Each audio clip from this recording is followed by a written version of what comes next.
সামান্য 1 লাখ টাকার জন্য তুমি আমাকে ফোন করেছো? মজিদ চাচা গ্রাম থেকে শহরে এসেছে তার বড় ছেলের সাথে দেখা করতে। বাবা তুমি? হ্যাঁ, তোর কাছে থাকবো বলে গ্রাম থেকে চলে আসলাম। কি বলো? চাকর বাকর দেখলে তো মান সম্মান থাকবে না। তো ছোট ভাইয়ের কাছে থাকতে আমার ভালো লাগে না।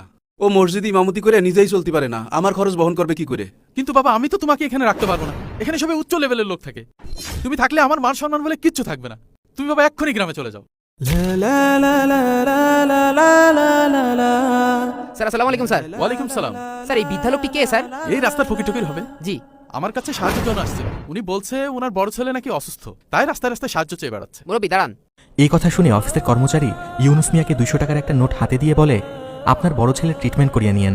200 টাকার নোটটি হাতে নিয়ে ইউনুস মিয়া ভাবতে থাকে, হায় রে সন্তান, যার জন্য জীবনটা দিয়ে দিলাম সে আজ পর করে দিল।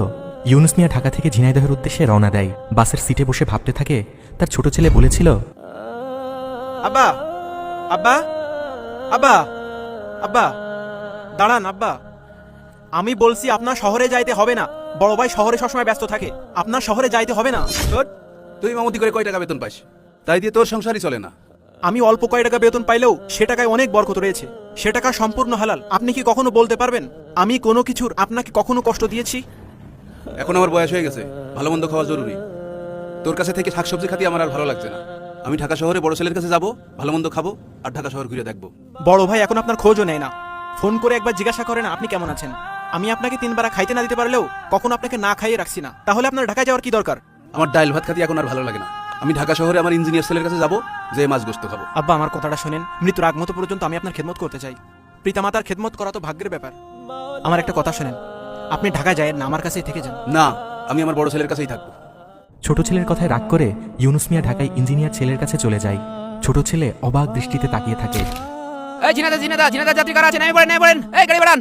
ইউনুস মিয়া গ্রামের মেঠো পথ ধরে হাঁটছে আর ভাবছে, ছোট ছেলের কাছে যাওয়া ঠিক হবে। হঠাৎ তার বন্ধুর সাথে দেখা হয়। তুমি না কাল ঢাকায় গেলে, বললে তুমি তোমার ইঞ্জিনিয়ার ছেলের কাছে থাকবে, তা চলে আসলে কেন? হ্যাঁ, ঢাকায় গেলাম, সে কি অবস্থা।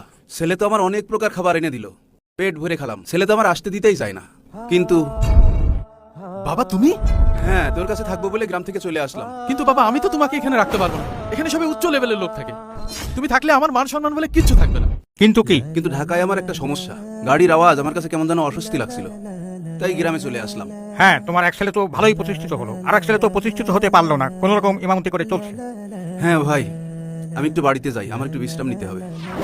গ্রামে ফিরে নিজের বাসায় ঢোকার পর ইউনুস মিয়া দুঃখে মাটিতে পড়ে যায়। তার ছোট ছেলে এসে তাকে জড়িয়ে ধরে বলে, কি হয়েছে তোমার?